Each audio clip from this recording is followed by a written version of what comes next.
painting me a picture of what it looks like once you're good at surfing. You're an expert surfer. What does that look like to you?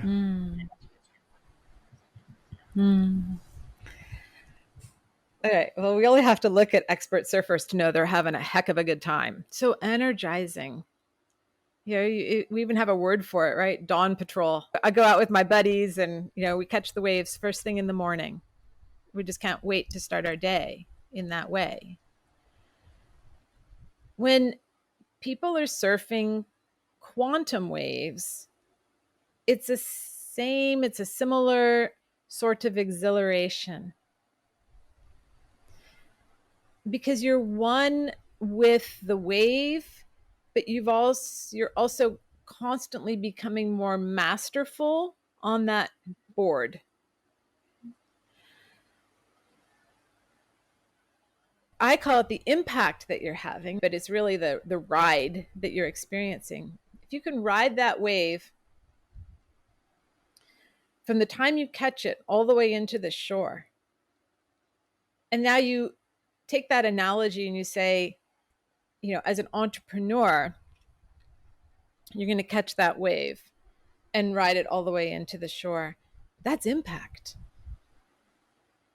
And, as people who are creators, we do it as a form of freedom, of self-expression, but also for impact. Even for myself, when it came to finally taking this leap to share these ideas more openly, to create a school of quantum surfing, I realized that I don't want what I've come to know to not be known, because it's a beautiful way to have impact in the world without having to go through this process of being kind of rote, right? Of actually surfing instead and having that more joyous experience. So for me, when you say, well, what's the experience of quantum surfing? It's that exhilaration, that joy of being on the wave. And how do you do it? Okay, well, you might paddle into place, right? So let's not forget that we definitely have that tool, but it is a matter of using senses that you don't always use. It's a matter of intuition, right? It's a matter of openness, but it's a matter of balance. Now, what does balance mean on quantum waves? It means that I focus, to your point, I focus on where I want to go, not on the, possible bombies of coral that are going to cut me off. I bring an energy that engages others. Okay. So a sense of respect, more than respect, an appreciation for who each and every person is. I put out the energy I want to get back. So what we're doing when we're balancing is we're learning how to use energy. And the way that we use energy is we first transform our own. And rather than looking at all the ways that we're failing and that we're not enough and that we're wrong, we simply go, gee, maybe I'd like to try out this other little way of showing up. I wonder what might happen if I launch this experiment, that I just commit to showing up in an energetic way, let's say, that assumes that every person has a message for me, or assumes that each person is always doing their best, regardless of how it might appear. There's these types of relatively small shifts that when we launch them as experiments, what we do is we harvest the learnings from those, and it starts to shift how we show up in our environment. And in this case, what all those learnings mean is that you're better at balancing on that board. And that what's happening is that you're actually working with the energy of flow. It's no longer just you working so hard paddling that board. You have the energy of flow that is dancing with you. And I purposefully say that it's yes, you could say it's working with you, yes, of course, but at some point on my journey I even said, why do I call this work? Like, the whole notion of the word work is that somehow it's tedious, and because it's not. When you're creating from this place of joy and of being in flow, it's having impact in a way that you could never ever ever imagine. It hardly does it justice anymore to call it work. Mm. And I like what you said about it's your energy first. And I've definitely noticed that with real surfing is if I'm not in the right headspace, I'm not in the right mood, I'm not in the right energy space, then the wave regardless is coming, right? It's going to crash on me. Like, it's just, there's nothing different about that. It's just, it's coming for me. And by putting myself in the right headspace, which does involve a lot of paddling at the beginning, you need to paddle yourself out to catch enough momentum to catch that wave. Sometimes you get it, sometimes you don't. But once you get up on that board, it is about that balance. And that's when you can catch that energy of that wave, which I find quite really fascinating. To me, surfing is a combination of a whole bunch of different things going on in your head. If you try to And your body. and your body, yeah, it's if you try to intellectualize too much, it's like, okay, look to where you're going. You bend your knees, do this. Like, there's a whole bunch of things you need to remember at the right time. I was going through this mental checklist. Okay, am I doing this? Am I doing? But while I was so focused on those things, whether or not I'm doing them right, I would neglect all the other things, and it would just kind of wipe me off the board. And it's not until you get in the right headspace, I think you become more relaxed about it, and then you can start feeling the energies of that wave, and then it's like your body almost corrects itself, being like, oh nope, this That's is right.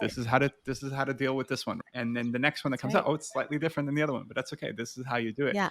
And what a freeing experience, I think, to go through life being like that and not being so rigid. Mhm. I mean, this is the thing, I was standing up on the boards. Once I finally got it, I was like, I am up on the board, like, rigid, and I would like completely fall off, right? It's like you can't be rigid on a surfboard. It's like, to the next time. And the instructors are like laughing. I mean, it's not like it takes you a couple of times to get it, but eventually it did. There's a real intelligence in the body. We don't really identify it that way because we live in cultures that so honor the brain. But there's a lot of intelligence and wisdom in the body. Like, it knows and it responds immediately to these new environments, especially when it comes to balance. It's like you don't have to think about how your body moves in order to balance you. It's instinctual. It's the same in quantum surfing. It's just that we've turned off the instinct. So much of learning to be in the flow of energy, of using our intuition as examples, is simply about reclaiming those capabilities that are inherently ours that have just been a bit dormant. The other thing I love about your surfing story there is that you said, oh, I missed that wave. Okay, well, I'm waiting for the next one. And we don't do that in life. We go, oh, I missed that wave. We keep agonizing about it. So much so that we're missing the next one. We're so focused on what passed us by, what couldn't happen, how we were like completely unprepared, how we weren't capable of catching that wave. And we spend all of our time beating ourselves up for the fact that we didn't catch that wave when maybe like another wave is coming, and maybe the next wave is better than the one that just passed you by. Maybe there was a reason that you weren't quite ready for that last one. Maybe you would have taken it and you weren't ready, and so your timing was off. And timing is super, super important when it comes to being in the flow of energy. Okay. So I just love how you put it, Jesse, because you're like, I just didn't catch that one. Okay, next. You didn't give any sort of emotional attachment to the fact that you didn't catch that last wave. No. If anything, I think it's a perfect time sometimes, even when the waves are a bit calmer, because it lets you kind of recharge your batteries almost in a way. So you're more in a better headspace to be able to deal with the next wave kind of coming through. But they tend to come in groups together, and it's always a different one coming by. And yeah, you get on the next one. It's all good. Yeah. Yeah. And life is that way too. Sometimes we we get a little breather. It maybe even is a bit of boredom. And we're like, oh, we kind of look around going, how do I fill this boredom? Which would be the boredom would be the equivalent, between being in between sets of waves. But did you know that the research shows that it's boredom that actually fuels our creativity? That when we seek to not be bored, we are actually doing ourselves a disservice because over time we are less creative. Those pauses in between the waves, in between the sets, they're also healing and recharging. They're also important. It's amazing though, like because out on the waves, like you can't bring your phone out. You're literally alone by yourself floating there. And it's like it could be quite confronting at the beginning because I remember my mind used to go like, oh, when's the next wave coming? Is it like it's like, oh, what time is it? Is it lunch? Is it this? It's like your brain is just going a million miles an hour. It's like, whoa, man, chill. It's like it's okay. Yeah. Yeah. Yeah. We have definitely trained ourselves in this hyper connected world to always be connected. And we're constantly getting, what is it, like the dopamine jolt as a result of us giving our attention to something. And we find ourselves in a situation where we don't have that instant attention grabber. We have to relearn how to be okay with that. It is a bit of withdrawal that we need to go through in order to reset for those quiet times. To build on your surfing analogy, one of the things I found interesting is when I had this shift in attitude towards my surfing ability on the water there, I no longer saw those professional surfers around me as a nuisance. It's more like, wow, actually, if I can just like have a look at how these people are getting up on their board and how they're balancing, like there's something I can learn from that. And then when I kind of dropped this attitude also too, like many of them would actually, when we had these down periods, they would be giving me tips like, hey, I noticed you did that. You should do this. And instead of like, it would have been easy for me to just be like, oh God, I feel so embarrassed. Like this person's telling me how.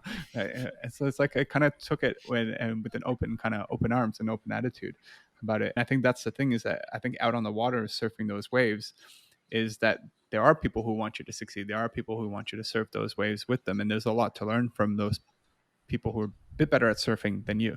So instead of kind of being stuck on the beach and not being wanting to go out there because you're not good enough, I think to embrace it and then, yeah, be amongst those people who are a little bit better than you at surfing those particular ways. This is why the community is so important because we're mastering quantum together.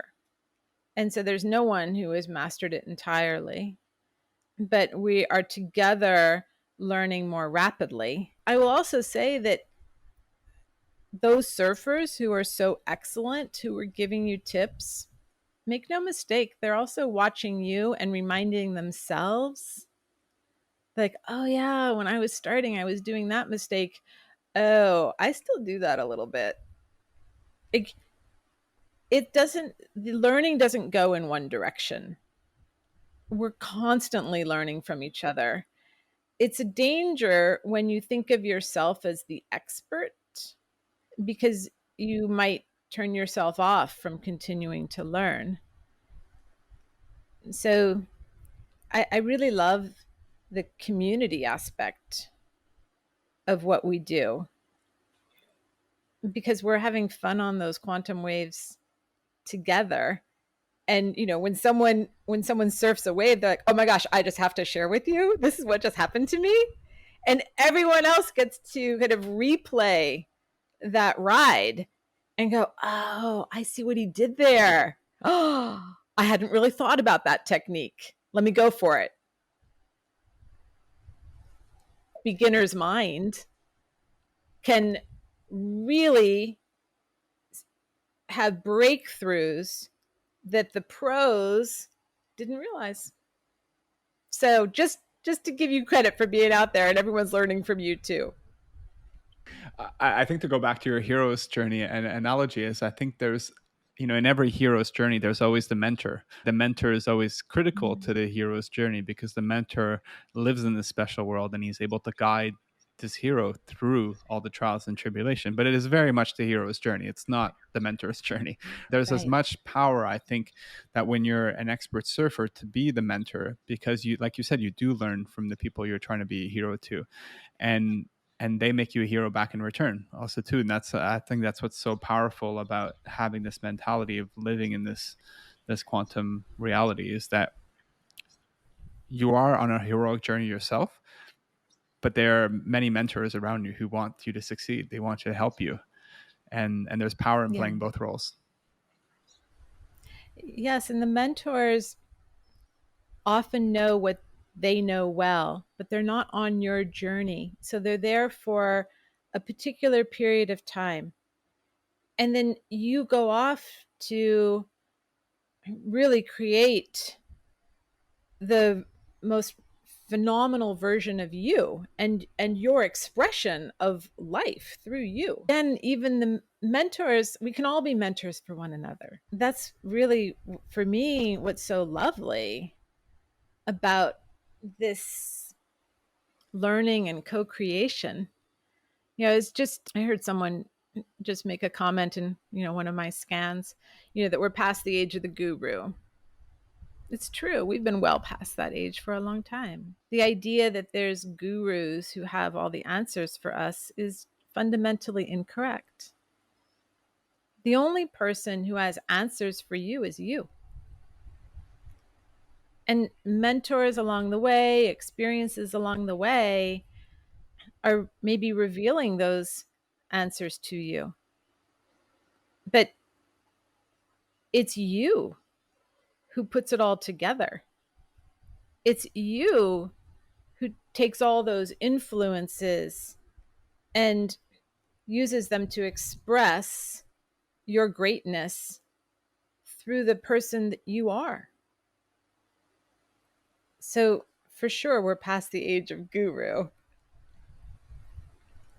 We get to be that for ourselves now.